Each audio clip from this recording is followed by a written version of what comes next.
साधक और कांचन रूपी विघ्न। धन कमाने की लालसा मनुष्य को ईश्वर के मार्ग से दूर ले जाती है।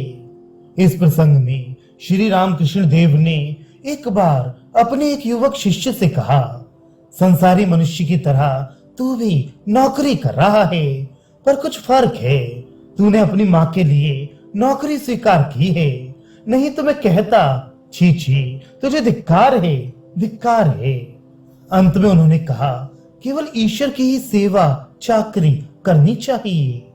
धन के लिए नौकरी करने से मनुष्य का कितना अधःपतन हो जाता है। इस संदर्भ में श्री रामकृष्ण देव ने अपने एक युवक शिष्य का उल्लेख करते हुए कहा था, उसके चेहरे पर कैसी स्याही सी छा गई है, मानो चेहरे पर एक काला पर्दा सा पड़ गया है।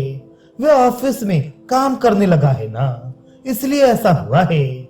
ऑफिस में हिसाब किताब करना पड़ता है और भी सैकड़ों किस्म के काम हैं। हमेशा उन्हीं की फिक्र लगी रहती है। रुपया भी एक बड़ा भारी उपाधि है। रुपया आते ही मनुष्य दूसरी तरह का बन जाता है, पहले जैसा नहीं रह जाता। पहले यहाँ दक्षिणेश्वर में एक ब्राह्मण बीच बीच में आया जाया करता था।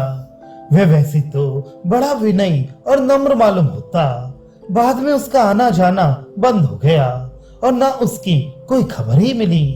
फिर एक दिन हम लोग कौन नगर गए, हृदय साथ था। नाव से उतरते ही हमने देखा कि वह ब्राह्मण गंगा किनारे बड़े मजे में बैठा हुआ हवा खा रहा है। हमें देखकर वह बड़े गर्व भरे स्वर में बोला, क्यों महाराज, कहो कैसे हो। उसके पूछने का ढंग, उसकी आवाज सुनकर मैंने हृदय से कहा, अरे हृदय, इस आदमी के धन हो गया है, देख आवाज भी कैसे बदल गई है। हृदय खूब हंसने लगा। रुपए से दाल रोटी भर का प्रबंध हो सकता है, उसे अपने जीवन का चरम उद्देश्य मत समझ बैठो। कई लोग अपने धन सामर्थ्य, नाम, यश या सामाजिक उच्च पद का गर्व करते हैं, किंतु ये सभी 2 दिनों के लिए है। मरते समय इनमें से कोई भी साथ नहीं आएगा। ईश्वर 2 बार हंसते हैं, एक बार उस समय जब किसी को कठिन बीमारी हो गई हो और वह मरने ही वाला हो, और ऐसे समय वैद्य आकर रोगी की माता से कहे, घबराओ मत मां जी, चिंता की कोई बात नहीं है, तुम्हारे बेटे को बचाने की जिम्मेदारी मेरे ऊपर है। और दूसरी बार तब जब भाई भाई रस्सी पकड़कर जमीन का बंटवारा करते हुए कहते हैं कि इधर का हिस्सा मेरा और उधर वाला तेरा। धन का गर्व नहीं करना चाहिए।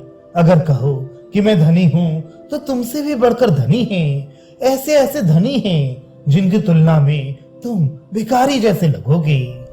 सांझ होने के बाद जब जुगनू उड़ने लगते हैं तो सोचते हैं कि हमें लोग इस दुनिया को उजलाला दे रहे हैं, पर जो ही तारे चमकने लगते हैं तो ही उनका सारा घमंड चूर हो जाता है। तब तारे सोचने लगते हैं कि हमें लोग जगत को प्रकाशित कर रहे हैं, परंतु जब गगन में चंद्रमा का उदय होता है तो उसकी शुभ्र चांदनी के सामने तारे माने लज्जा से मलिन हो जाते हैं।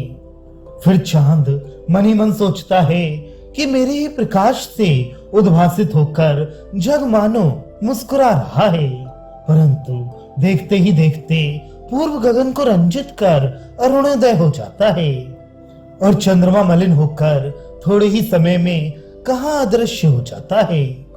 अपने को धनवान समझने वाले लोग यदि प्रकृति के इन सत्यों पर विचार करें तो फिर उन्हें धन का घमंड नहीं रह जाएगा। पुल के नीचे पानी आसानी से आता और बह जाता है, जमता नहीं। इसी प्रकार मुक्त पुरुष के हाथ में पैसा जैसे ही आता है खर्च हो जाता है, जम नहीं पाता। धन जिसके लिए दास की तरह है वही ठीक ठीक मनुष्य है। जो धन का योग्य रीत से उपयोग करना नहीं जानता वह मनुष्य कहलाने योग्य नहीं है।